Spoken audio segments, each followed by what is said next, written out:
اور عوام الناس سمجھتی ہے کہ یہ بڑا اعتدال پسند ہے، دیکھو اپنے لوگوں پر یہ کس طرح کلام کر رہا ہے۔ اور اس طرح کے لوگ اہل السنہ کے عوام میں یہ زہر بھر رہے ہیں کہ دیکھو بس تھوڑے سے غالی شیعہ، عوام کا تو کیا کہنا، اس نعرے کا شکار کئی سنی کہلانے والے نام نہاد، بڑے بڑے ناموں والے، بڑے بڑے القابات والے، وہ بھی گرفتار ہو جاتے ہیں۔ کیا اہل السنہ نہیں جانتے کہ خمینی کون تھا؟ خمینی کو شیعہ سنی اتحاد کا علمبردار قرار دینا یہ کھلا ہوا جھوٹ نہیں تو اور کیا؟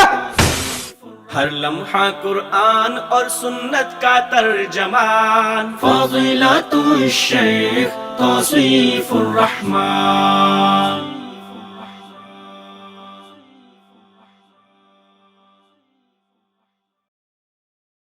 السلام علیکم ورحمۃ اللہ وبرکاتہ۔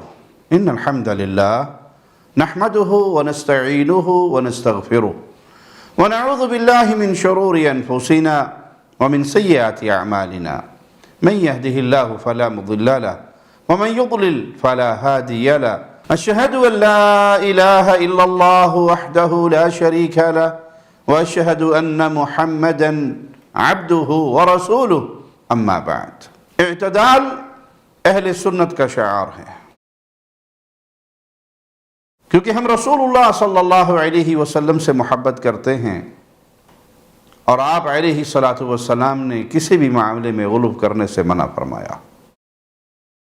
جس شخص کے دل میں کتاب و سنت کی محبت ہوگی، قرآن اور حدیث کی محبت ہوگی، صحابہ کی محبت ہوگی، وہ منہج صحابہ پر جیے گا، اور جو دل صحابہ کے بغض سے، صحابہ کی عداوت سے اور صحابہ کی دشمنی سے بھرا ہوا ہو، وہ جھوٹی چادر اوڑھ کر اپنے آپ کو جتنا چاہے معتدل ثابت کرتا پھرے، حقیقت میں دشمن صحابہ کبھی بھی معتدل نہیں ہو سکتا۔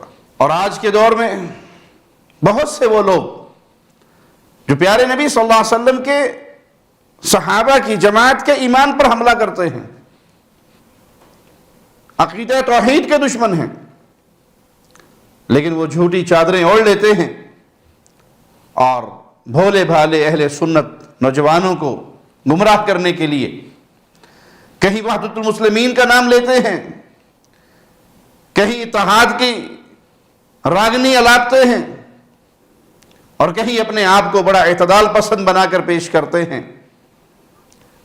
اور ہمارے بعض نوجوان حقیقت کو سمجھے بغیر ان کے ایسے کلپس وہ دھڑا دھڑ اپنے چینل سے شیئر کرتے ہیں، اور وہ ان کی خفیہ دشمنی جس کو وہ بعض مقاصد کے لیے چھپا کر رکھتے ہیں، بعض مجالس میں، اپنی مجالس میں سے کھل کر بیان کرتے ہیں، ان کو نہیں پہچانتے اور ان کی خدمت کرتے ہوئے نظر آتے ہیں۔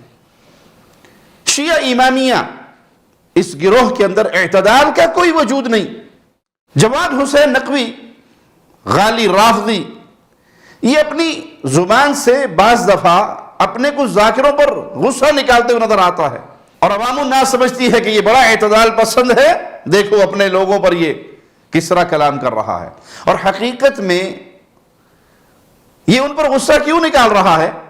کیونکہ اس کے وہ ذاکر بھرے مجمع کے اندر اپنی کفریات بک کر اصول کافی سے لے کر بحار الانوار تک اور کلینی سے لے کر خمینی تک ان کی کتابوں اور ان کی شخصیات میں پائے جانے والے کفر کو ہر گلی کے نکڑ پہ کھڑے ہو کر بیان کر رہے ہیں، جس کا نتیجہ یہ نکلتا ہے کہ عوام الناس اہل سنت کی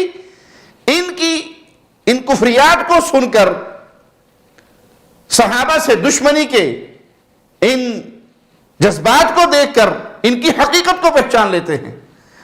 تو جواد حسین نقوی جیسے ذاکرین پر ناراض ہوتے ہیں کہ آپ یہ ہمارا جو وہ عقیدہ کتابوں میں دفن تھا وہ عوام کے سامنے پیش کر کے ہمیں اہل السنہ کے سامنے کیوں ذلیل کرتے ہو، اور ان اہل سنت کو بیدار کیوں کر رہے ہو؟ اسی لیے یہ لوگ وحدت اور اعتدال کا راگ الاپتے ہیں۔ تو لازم ہے کہ ایسے تقیہ باز ذاکروں کا پردہ فاش کیا جائے اور ان کی اعتدال پسندی کا یہ بحروب لوگوں کے سامنے عیاں کیا جائے، کیونکہ یہ گروہ اور اس طرح کے لوگ اہل السنہ کے عوام میں یہ زہر بھر رہے ہیں کہ دیکھو بس تھوڑے سے غالی شیعہ جو مٹھی بھر ذاکرین ہیں، ہم خود بھی ان کو برا کہتے ہیں، اور باقی تمام شیعہ، باقی تمام رافضی ان کے قائد بالکل درست ہے۔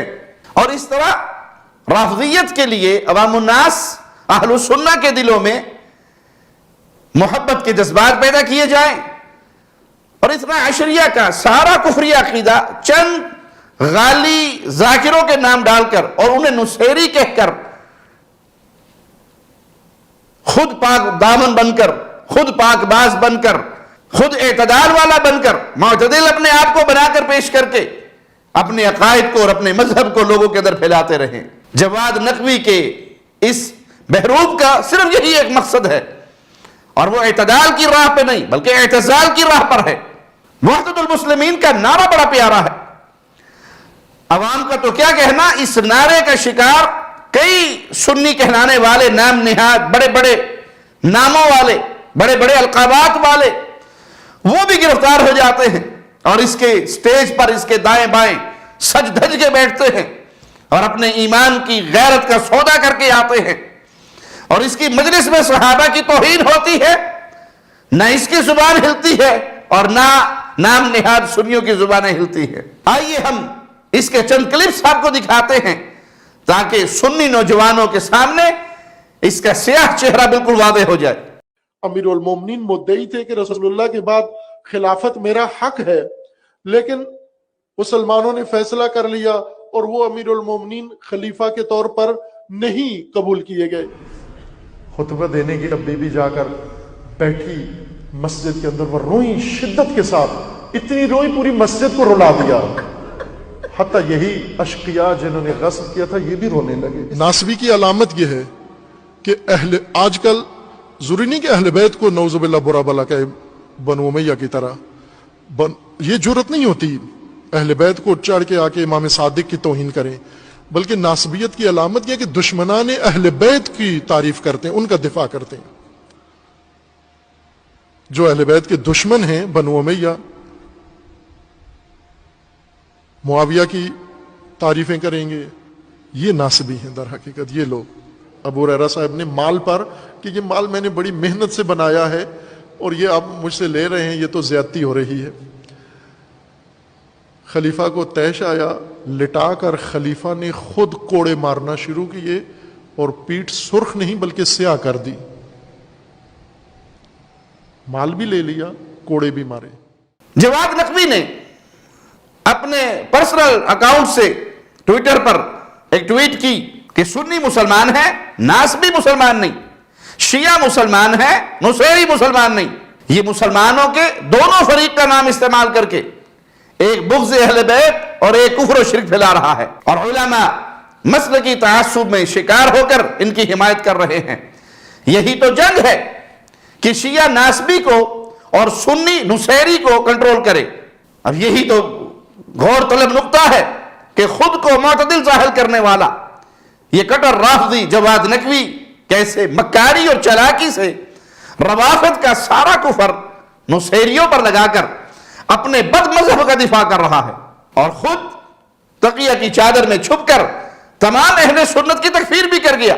نقوی نے واضح طور پہ لکھا کہ ناسبی مسلمان نہیں، اور اہل سنت کا بچہ بچہ جانتا ہے ہر وہ اہل سنت کا فرد ناسبی ہے جو ابو بکر صدیق رضی اللہ عنہ وارضاہ کو خلیفہ بلا فصل تسلیم کرتا ہے۔ سیدنا عثمان سے لے کر سیدنا ابو سفیان امیر معاویہ سے عقیدت رکھتا ہے، سیدہ ہند رضی اللہ عنہا کا دفاع کرتا ہے، ام حبیبہ رضی اللہ عنہا کو اہل بیت میں اور مومنوں کی ماں مانتا ہے۔ گویا دبے لفظوں میں تقیہ کی چادر میں اس بہروپی جواد نقوی نے تمام اہل سنہ کو کافر قرار دے دیا کہ سنی مسلمان ہے، ناسبی نہیں۔ پہلے امامیہ کے نزدیک، اثنا عشریہ کے نزدیک، روافض کے نزدیک ناسبی کی تعریف تو پوچھئے، ناسبی کہتے کس کو ہے؟ جو صحابہ سے محبت کرتا ہے، ان ظالموں کے نزدیک وہ ناسبی ہے جو امیر معاویہ سے محبت کرے، جو ابو سفیان سے محبت کرے، جو رسول اللہ صلی اللہ علیہ وسلم کے تمام صحابہ سے محبت کرے، یہ ظالم اس کو ناسبی قرار دیتے ہیں، اور یہ کہہ رہا ہے کہ ناسبی مسلمان نہیں، یعنی تمام اہل سنہ مسلمان نہیں، اور اپنے تمام ذاکرین کی گستاخیوں کا ملبہ نصیریوں کا ذمہ لگا کر اپنے مذہب امامیہ کو بچانے کی ناکام کوشش کر رہا ہے۔ روافض کا پہلے دن سے ہی یہی طریقہ واردات رہا کہ جو بھی پلید ذاکر رسول اللہ صلی اللہ علیہ وسلم کے صحابہ اور رسول اللہ صلی اللہ علیہ وسلم کی زوجات مومنوں کی ماؤں کے خلاف زبان درازی کرتا ہے تو یہ اپنے سیاہ کرتوتوں پر پردہ ڈالنے کی خاطر اسے غالی اور نصیری قرار دیتے ہوئے راہ فرار اختیار کرتے ہیں، کیونکہ مکر، فریب، جھوٹ ان کے مذہب میں باعث ثواب ہے۔ یہ وہ قوم ہے جس نے آل رسول کو شہید کیا، اپنا جرم چھپانے کے لیے خود ہی ماتم کرنا شروع کر دیا تاکہ پروپیگنڈا کر کے کسی اور کے سر پہ یہ سارا جھوٹ لاد دیا جائے۔ ضمیر فروش جواد نقوی اگر واقعی نصیریہ ہی مجرم ہے تو پھر یہ جرت کرے ضمیر نقوی، لٹن جعفری، شہنشاہ نقوی، شہریار رضا عابدی، امین شہیدی اور آصف علوی جیسے تمام ذاکروں کو نصیری اور غالی قرار دے کر ان کے یوٹیوب چینلز، ان کے سوشل میڈیا اکاؤنٹس بند کروانے کا مطالبہ کرے۔ یہی آصف علوی نے سیدنا ابوبکر صدیق کی تکفیر کی اور اس کو فوراً کفار کی گود میں پہنچا دیا گیا، محفوظ جگہ پہ پہنچا دیا گیا تاکہ کوئی اس کو کچھ نہ کہہ سکے، وہ عدالتوں کے چکروں میں سے بچ جائے، قانون کے دائرے سے نکل جائے اور قانون اس پہ ہاتھ نہ ڈال سکے۔ راتوں رات اسے نکال دیا گیا۔ کس نے کہا کہ یہ نصیری ہے؟ کس اثنا عشری نے اس سے برات کی؟ اور ہم یہ بھی سوال کریں گے، ذرا بتائیے خمینی صاحب نصیری تھے یا شیعہ تھے؟ اصول کافی اور دیگر اہل تشیعوں کی کتب یہ نصیریوں کے عقائد سے بھری ہوئی ہیں یا شیعہ کے عقائد سے؟ اور ان کتابوں میں صحابہ کی توہین کے انبار لگے ہوئے ہیں، کیا ان کتابوں کو سمندر میں پھینکنے کے لیے تیار ہیں؟ اگر نہیں اور یقیناً نہیں تو پھر یہ منافقت کی چادر کو اتار دیجئے، جھوٹ کی چادر کے پیچھے نہ چھپیے، اپنے آپ کو ظاہر کیجئے، جو مذہب آپ کی کتابوں کے اندر آپ کا بیان ہوا ہے اس مجوسیت کے دین کو بیان کیجئے۔ یاد رکھیے کہ آپ کبھی بھی جھوٹ کی چادر کے پیچھے چھپ نہیں سکتے، آپ کے عقائد آپ کی کتابوں سے واضح ہیں۔ اور تعجب انتقیہ باز رافضیوں پر نہیں بلکہ تعجب، افسوس، غم اور دکھ ان نام نہاد سنیوں اور نام نہاد حسینیوں پر ہے جو صحابہ کے دشمنوں کے ساتھ اتحاد کی پینگیں بڑھاتے ہوئے نظر آتے ہیں، اور سیدنا ابو سفیان، سیدنا امیر معاویہ، سیدہ ہند رضوان اللہ علیہ مجمعین سمیت پورے خاندان بنو امیہ کو بدنام کرنے میں روافض کے اعلی کار بنے ہوئے ہیں۔ اور جواد نقوی جیسے بہروپیے کو معتدل کہتے ہوئے انہیں شرم بھی نہیں آتی۔ اور اس رافضی کی منافقت کا اندازہ اس بات سے لگایا جا سکتا ہے کہ ایک طرف تو یہ مکار اور جھوٹا شخص اعتدال اور وحدت کا چورن بیچتا ہے، اور دوسری طرف اپنے بیانات میں خمینی مجرم کو، خمینی ملعون کو اور اس کے فرمودات کو مشعل راہ قرار دیتا ہے۔ خمینی کا نام آتا ہے تو میں مروڑ پڑ جاتے ہیں۔ سعدی کی ایرانیت میں اور امام کی ایرانیت میں فرق کیوں کرتے ہو؟ اگر سعدی کا علم آفاقی ہے تو امام خمینی کا انقلاب بھی آفاقی اور پیغام بھی آفاقی ہے۔ سعدی کی تعلیم سے تمہیں ڈگری ملے گی صرف، خمینی کے پیغام سے تمہیں نجات بھی ملے گی، دنیا میں بھی اور آخرت میں بھی۔ یہ میں ذمہ داری کے ساتھ عرض کر رہا ہوں، دنیا میں بھی اور آخرت میں بھی یقین جان لے، صراط مستقیم ہے۔ میں گواہی دے کر کہتا ہوں، اللہ کو شاہد قرار دے کر یہ علماء کی موجودگی میں کہہ رہا ہوں، صراط مستقیم ہے راہ خمینی۔ کیا اہل سنہ نہیں جانتے کہ خمینی کون تھا؟ خمینی کو شیعہ سنی اتحاد کا علمبردار قرار دینا یہ کھلا ہوا جھوٹ نہیں تو اور کیا ہے؟ کہ نعوذ باللہ ثم نعوذ باللہ سیدنا عثمان و معاویہ رضی اللہ عنہما کو بدقماش کہنے والا معتدل ہو سکتا ہے؟ اور کیا ایسا شخص شیعہ سنی مفاہمت پر یقین رکھ سکتا ہے؟ موجودہ ایرانی قوم کو اصحاب محمد سے افضل بتانے والا شخص معتدل تو کیوں جا مسلمان بھی نہیں ہو سکتا۔ لہذا اہل سنہ کے لباس میں چھپی ہوئی کالی بھیڑیں اور ان کے سہولت کار انہیں ہوش کے ناخن لینے کی ضرورت ہے۔ کہ جو لوگ آپ کے سامنے وحدت المسلمین کی جھوٹی چادر اوڑھتے ہیں وہ آپ کو ناسبی مانتے ہوئے کافر قرار دے رہے ہیں، اور آپ ان کی طرف دوڑے لگا لگا کر ان کے پروگراموں میں، ان کی مجلسوں میں، ان کے اجتماعات میں ان کے سٹیجوں کی زینت بنتے ہیں۔ کوئی شرم اور کوئی حیا ہوتی ہے؟ ہم عرض کرتے ہیں کہ یہ وحدت کا معاملہ نہیں، غیرت کا معاملہ ہے۔ آپ اس شخص کے ساتھ اتحاد کی باتیں کرتے ہیں جو کھلے لفظوں میں سیدنا ابو بکر اور عمر کو نعوذ باللہ ثم نعوذ باللہ بدبخت قرار دیتا ہے۔ خطبہ دینے کی جب بیوی جا کر بیٹھی مسجد کے اندر، وہ روئی شدت کے ساتھ، اتنی روئی پوری مسجد کو رلا دیا، حتیٰ یہی اشقیاء جنہوں نے غصب کیا تھا یہ بھی رونے لگے۔ سیدنا ابوبکر صدیق باتفاق امت اسلامیہ مسلمانوں کے خلیفہ بلا فصل تھے، ان کو غاصب کہنے والے کے ساتھ اتحاد کی باتیں کرنے والا کوئی دیوس تو ہو سکتا ہے، سنی نہیں ہو سکتا۔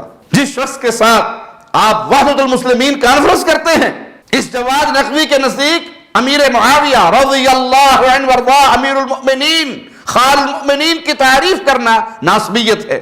بلکہ ناسبیت کی علامت یہ کہ دشمنان اہل بیت کی تعریف کرتے ہیں، ان کا دفاع کرتے ہیں۔ جو اہل بیت کے دشمن ہیں بنو امیہ، معاویہ کی تعریفیں کریں گے، یہ ناسبی ہیں در حقیقت یہ لوگ۔ اور ہر ناسبی اس کے نزدیک کافر ہے۔ گویا اس کا یہ تکفیری فتویٰ تمام محدثین پر، شیخ الاسلام ابن تیمیہ، علماء اہل السنہ، محدثین، ائمہ دین، ان سب پر لگ رہا ہے۔ جواد نقوی کے سٹیج کی زینت بننے والے سنیوں، اگر آپ کے دل میں سیدنا امیر معاویہ سے محبت ہے تو اس نقوی کے فتوے کی روشنی میں آپ ناسبی بھی ہے اور کافر بھی ہے۔ جو اہل السنہ کی تکفیر کرے، صحابہ کی دشمنی میں کوئی کسر نہ چھوڑے، اس کے ساتھ اتحاد کا کیا مطلب ہے سوائے اس کے کہ اہل السنہ دفاع صحابہ کے مقدمے سے دستبردار ہو چکے ہیں۔ لہذا یہ وحدت کا معاملہ نہیں، غیرت کا معاملہ ہے۔ اور جس کو ہماری یہ باتیں سن کر بھی حیا نہ آئے، شرم نہ آئے، سمجھ نہ آئے، اور دشمن صحابہ سے وہ برات نہ کرے، اس کی مجلسوں کی رونق بننے سے باز نہ آئے، پھر اس کا معاملہ اللہ کے حوالے ہے۔ وہ اپنے ان جرائم کا خود قیامت کے دن جواب دہ ہے۔ لیکن اہل السنہ عوام کو ہم عرض کرتے ہیں، اہل الحدیث عوام کو یہ پیغام دیتے ہیں کہ جو صحابہ کا دشمن ہے وہ ہمارا دشمن ہے، جو نعوذ باللہ صحابہ کو غاصب کہتا ہے وہ ہمارا دشمن ہے۔ اس کے وحدت المسلمین کے ایک پیارے نعرے کے پیچھے ہم صحابہ کی محبت کو قربان نہیں کر سکتے، بلکہ یہ اس دعوے کے اندر جھوٹ اور جھوٹ کی چادر اوڑھ کر تمہیں گمراہ کر رہا ہے۔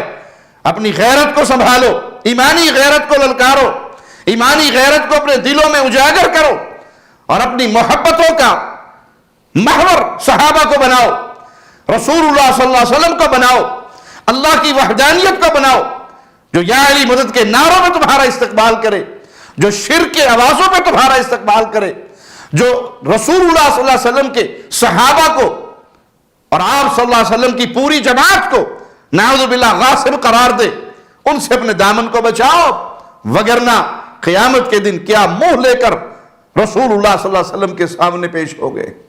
اللہ سے دعا ہے اللہ ہمارے دل میں توحید کی غیرت، پیارے نبی صلی اللہ علیہ وسلم کی رسالت اور ختم نبوت کی غیرت، صحابہ کی محبت کی غیرت، اہل بیت کی محبت کی غیرت کو برقرار رکھے، اور اسی ایمانی غیرت کی بہترین حالت میں اپنے پاس بلائے۔ اقول قولی ھذا واستغفر اللہ لی ولکم ولسائر المسلمین۔